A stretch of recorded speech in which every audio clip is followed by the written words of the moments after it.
কে কোন ধরনের প্রচার প্রচারণা করবে, শোডাউন করবে, সেটা তো আসলে যার যার রাজনৈতিক চর্চা কিংবা মানে লক্ষ্য এগুলোর সাথে সম্পর্কিত আর কি।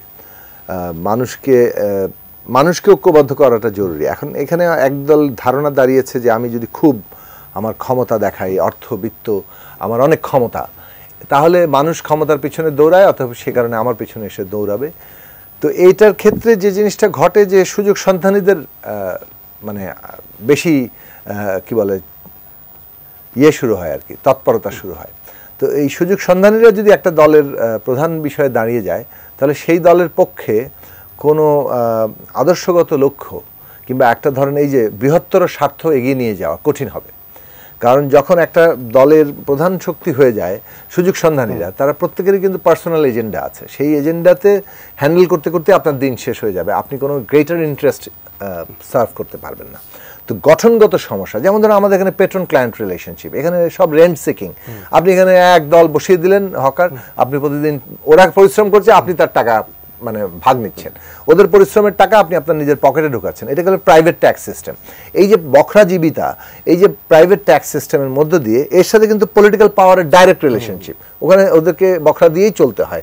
তারপরে আবার আইন শৃঙ্খলা বাহিনীও নেয়, অন্যান্যরাও নেয়, এভাবেই চলেছে, আমরা দেখে এসেছি।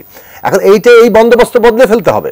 কিন্তু প্রশ্ন হচ্ছে যে আপনি যদি নিজে আবার সংগঠন করতে গিয়ে ওই একই রকম বিভিন্ন মানে ক্লায়েন্টদের সমাবেশ ঘটিয়ে ফেলেন, তখন আপনাকে খালি প্যাট্রোনাইজ করে যেতে হবে, এবং ওই স্ট্রাকচারটা আপনাকে মানে বৃহত্তর স্বার্থ রক্ষা করতে বাধা দিবে। দ্যাটস ওয়াই আমরা যেটা আমাদের মনে করি যে আমরা যেহেতু জনগণের বৃহত্তর স্বার্থকে প্রতিনিধিত্ব করতে চাই, সেটা নিয়ে রাজনীতি করতে চাই, সে কারণে আমাদের সব মানে মূল লক্ষ্য থাকে জনগণকে কিভাবে যুক্ত করব তার নিজের স্বার্থের জায়গা থেকে, তার প্রেরণার জায়গা থেকে, এবং সেইটা করতে গিয়ে আমাদের পদ্ধতিটা আলাদা।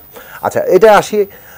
একনল হ্যান্ড ওয়াশ 100% প্যারাবেন ফ্রি, তাই নিরাপদ হাতের জন্য আস্থা রাখুন একনলে। তারপরে আমি মনে করি যে যা করবে এটা জনগণ বিচার্য।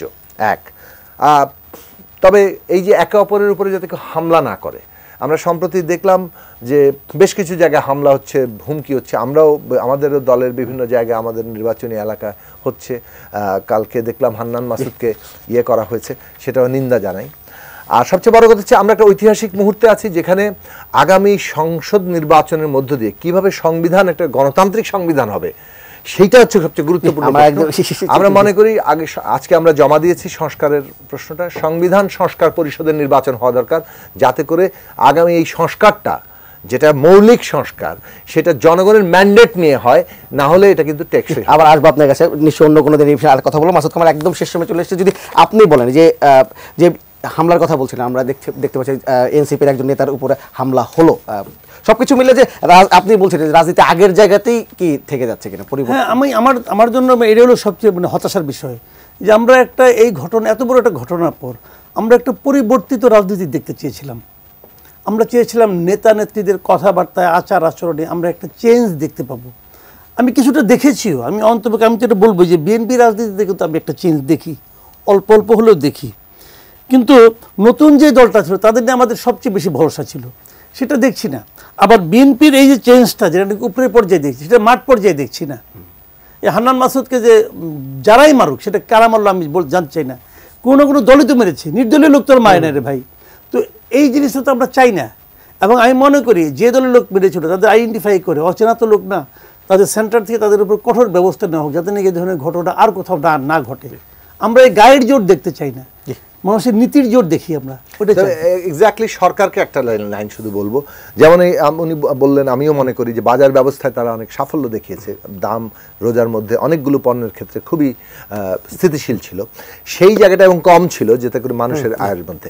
তার মানে সরকার চাইলে অনেকগুলো জিনিস পারা যায়। ফলে আইন শৃঙ্খলা যেমন পারবে, তেমনি এই যে নাগরিকের প্রোটেকশন, মাজার রক্ষা করা, নারীর নিরাপত্তা নিশ্চিত করা, আমাদের যে কোনো ধর্মীয় পরিচয়, জাতিগত পরিচয়, তাদের নিরাপত্তা নিশ্চিত করা, যাতে ইন্ডিয়ান প্রচারণা এইভাবে না হতে পারে, এবং রাজনৈতিক প্রত্যেকটা দলের মধ্যে যে সহনশীলতা মানে বর্ডার লাইনটা থাকতে হবে, এটা সবার কাছে মেসেজটা দেওয়া।